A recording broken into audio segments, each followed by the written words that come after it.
우리는 대화로 시작을 해볼까요?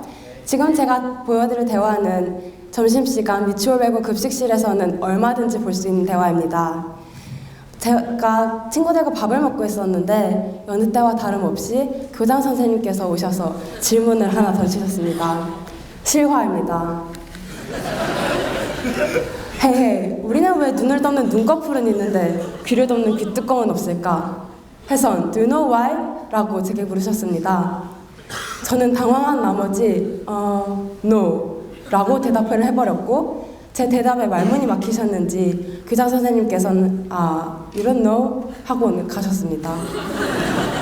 과연 교장 선생님께서 정말 왜 귀뚜껑이 없는지 궁금하셔서 물어본 걸까요? 물론 그러셨을 수도 있겠지만 그렇다 할지라도 그 뒤에는 좀 더 근본적인 이유가 있었을 거라고 생각합니다. 저희와 좀 더 대화하고 소통하고 싶으신 마음에 한마디라도 더 하고 싶으셨던 것이 아닐까요? 그렇다면 대화가 이어졌습니까? 바로 끊겼죠? 그 이유는 바로 제 대답에서 찾을 수 있습니다. 물론 질문이 다소 당황스러웠습니다. 하지만 no라고 대화를 종결짓는 듯한 대답 대신 I don't know. Then do you know why? What do you think about it? 라고 대화를 이어나갔을 수도 있을 겁니다. 저는 여기서 공감이라는 단어를 얘기하고 싶은데요. 이렇게 타인의 마음을 헤아릴 줄 아는 능력, 이것이 공감의 기본적인 자세라고 생각합니다. 그리고 여기서 출발한 공감은 우리의 대화를 이어나가게 하는 힘입니다. 그렇다면 공감은 어떻게 하는 걸까요? 제 경험을 예로 들어보겠습니다. 제 가장 친한 친구가 제게 전화를 했습니다. 할머니께서 돌아가셔서 많이 힘들어하고 있었습니다. 그 친구의 말을 들어주며 위로를 해주고 있었는데 그 친구의 한마디에 저도 울음이 같이 터져버렸습니다. 그 한마디는 바로 갑자기 할머니 얼굴이 생각이 안 나였습니다. 저도 사실 고등학생이 된 이후에는 바쁘다는 핑계로 명절 때조차도 할머니를 뵈러 가지 않았었습니다. 그 친구와 대화를 하면서 저도 간신히 저희 할머니를 떠올리고 있었는데요. 이 말을 듣자마자 나야 지금 당장 주말에라도 할머니를 뵈러 갈 수 있지만 그 친구는 그럴 수 없다는 생각에 얼마나 답답할까 그 친구의 답답함이 이해가 갔고 슬픔이 함께 느껴져서 눈물이 터져버린 거죠. 그렇다면 다시 공감은 어떻게 하는 걸까요? 우리는 함께 느낌으로써 타인을 공감합니다. 그리고 이 함께 느끼는 과정에는 상상과 실천이 수반됩니다. 또다시 예를 하나 들어보겠습니다. 여러분의 친구가 기숙사에서 라면을 먹다 걸려서 학년부장 선생님께 불려가 크게 혼난 서러움을 토로하고 있다고 하죠. 그 친구가 선생님 나보고 이것밖에 안 되냐고 실망이라고 하셨을 때 나 너무 서러웠어 라며 울먹입니다. 그럼 여러분들은 먼저 그 친구의 입장이 되어보아야겠죠? 그 다음에는 어떻게 하시겠습니까? 저라면 비슷했던 경험을 떠올릴 것 같습니다. 라면을 끓일 때의 그 설렘, 라면을 먹을 때의 쫄깃한 긴장감과 짧지만 굵은 행복함, 걸렸을 때의 허무함, 그리고 혼날 때의 서러움, 억울함 등이 떠오를 것 같은데요.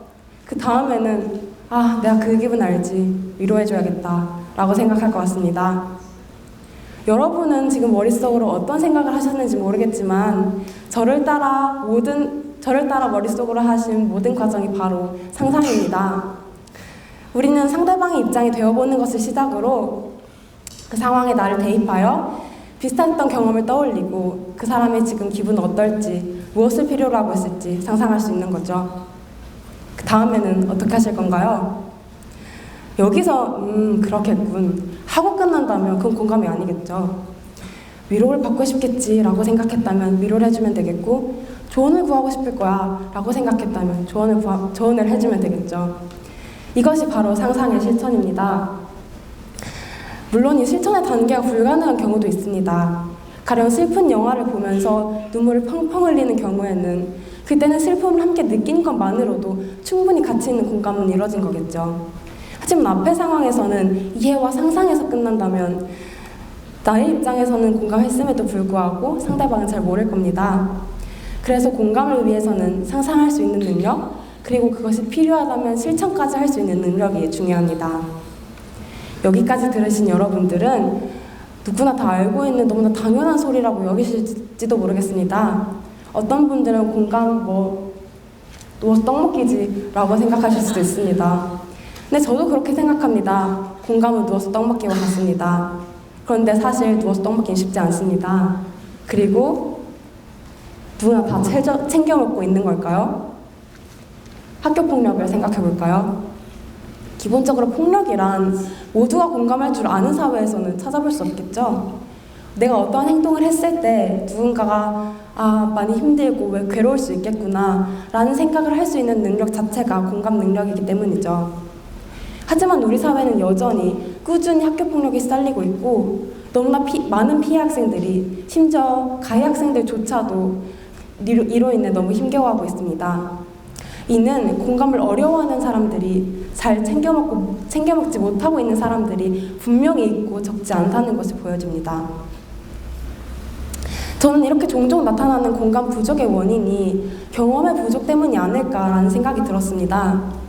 사실 같은 경험을 공유하고 있는 사람들끼리는 서로의 마음을 더 잘 이해하고 공감할 수 있기 때문이죠. 덕질이나 맛집 탐방 같은 걸 예로 들 수 있을 겁니다.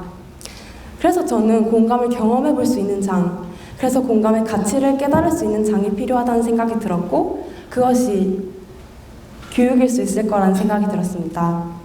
그러자 두 가지가 떠올랐습니다. 먼저 루츠 오브 엠파티라는 수능특강에도 등장한 프로그램인데요. 이 프로그램에서는 학생들이 아기를 선생님으로 삼아 아기들을 통해 기쁨, 두려움 등 말로 표현되기 어려운 감정들을 읽는 방법을 배우며 자신의 감정을 알아차리고 돌아보는 방법을 배웁니다. 또한 문학을 통해 공감을 교육하는 방법도 있습니다. 문학 작품을 읽으며 학생들은 인물들의 경험에 몰입함으로써 그들과 간접적으로 경험을 함께합니다. 그 인물들의 처지에 자신의 상황을 대입해서 그 인물들이 느낄 감정을 상상하고 그 상상으로 그 인물들에 공감할 수 있게 되는 거죠. 물론 공감을 교육한다고 모든 사람들이 공감할 수 있는 사회가 될 수 있을 거라고 맹목적으로 믿지는 않습니다. 하지만 저는 교육의 힘은 믿습니다. 적어도 교육을 통해서 좀 더 많은 사람들에게 경험의 장을 열어줌으로써 공감에 좀 더 한 발짝 다가갈 수 있도록 도울 수 있지 않을까요? 공감이 교육까지 필요할 정도로 중요한가라고 생각하시는 분들도 있을 겁니다. 저는 그분들에게 네 라고 자신 있게 대답할 것 같은데요. 삶은 사람의 줄임말이고 이 사람에서 다시 파생된 단어가 사랑이라고 합니다. 이 사랑의 관계에서도 가장 중요한 게 공감이고요. 즉 우리는 공감을 통해서 사랑의 관계를 형성하고 이 사랑의 관계를 통해서 사람들은 좀 더 사람다운 삶을 살 수 있는지도 모르겠습니다. 삶은 우리가 혼자 감당하기엔 너무나 버거운 부분이 많습니다. 그래서 우린 누군가가 우리의 슬픔을, 아픔을 함께 나눠주길 바랍니다. 그리고 우린 이렇게 타인과 공감함으로써, 이렇게 타인과 더불어 삶으로써 좀 더 사람답게 살 수 있었는지도 모릅니다. 영국의 철학자 데이비드 휴먼은 공감에 대해 이렇게 말했습니다. 현악기를 연주할 때 한 현의 진동이 다른 현에게 전달되는 것처럼 온갖 정서는 한 사람에게서 다른 사람에게로 옮겨가며 모든 사람들에게 일정한 반향을 미치게 된다. 우리는 모두 이러한 정서를 통해 행동한다. 공감은 우리 주변 사람들에 대한 이해에서 시작해 더 나아가 삶의 시작입니다. 감사합니다.